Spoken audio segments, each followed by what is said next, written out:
Bueno, hoy vamos a charlar un poco de qué se trata el teorema de Pitágoras.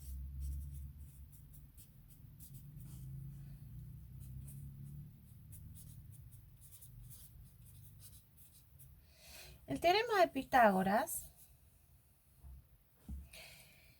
nos va a decir, nosotros vamos a trabajar con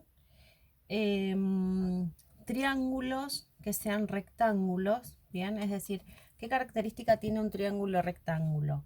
Que uno de sus ángulos vale 90 grados, ¿bien?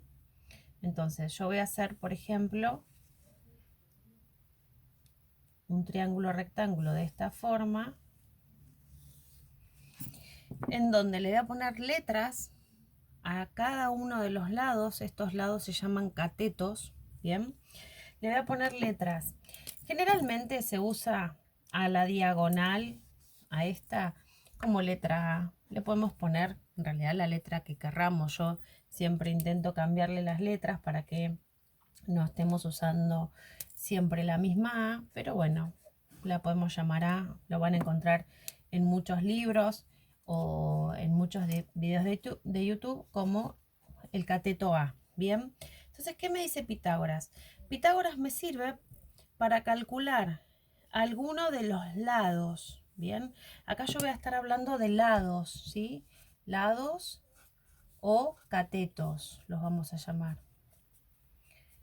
Bien, supongamos que nosotros tenemos de dato dos lados, si el dato son dos lados, y queremos calcular el otro lado, ¿sí?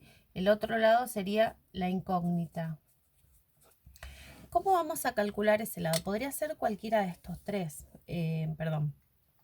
cualquiera de estos tres lados podría ser la incógnita y cualquiera de estos tres lados podrían ser los lados que son datos. Entonces, el teorema de Pitágoras se va a utilizar cuando tenemos dos lados de dato y necesitamos calcular el otro lado.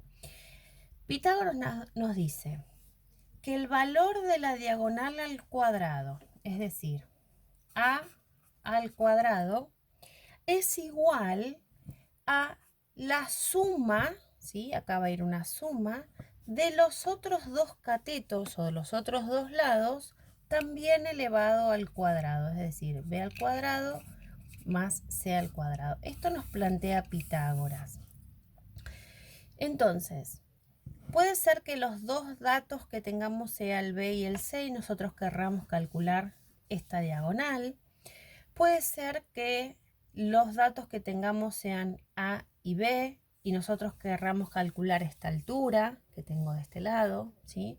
Entonces, si tenemos de dato el B y el C, el A sale directo. Bien, ¿cómo despejaríamos esa A? Bueno, esa A se despejaría de la siguiente forma.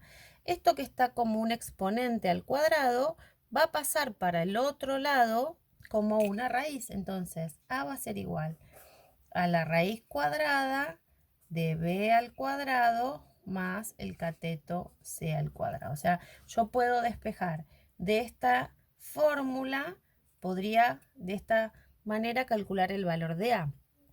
Pero supongamos que nosotros queremos calcular el valor de B o de C, es decir, alguna de estas dos, de estos dos lados que tengo acá, el B o el C, son la incógnita, no los conozco. Y sí tenemos el valor de A y de B. ¿Cómo despejamos esto? Bueno, primero partimos siempre de la ecuación que nos dice Pitágoras, que dice A al cuadrado es igual a B cuadrado más C cuadrado. Entonces, por ejemplo, si yo lo que quiero despejar es C, si C es mi incógnita, bien, esta B que está de este lado, acá adelante es positiva, ¿no?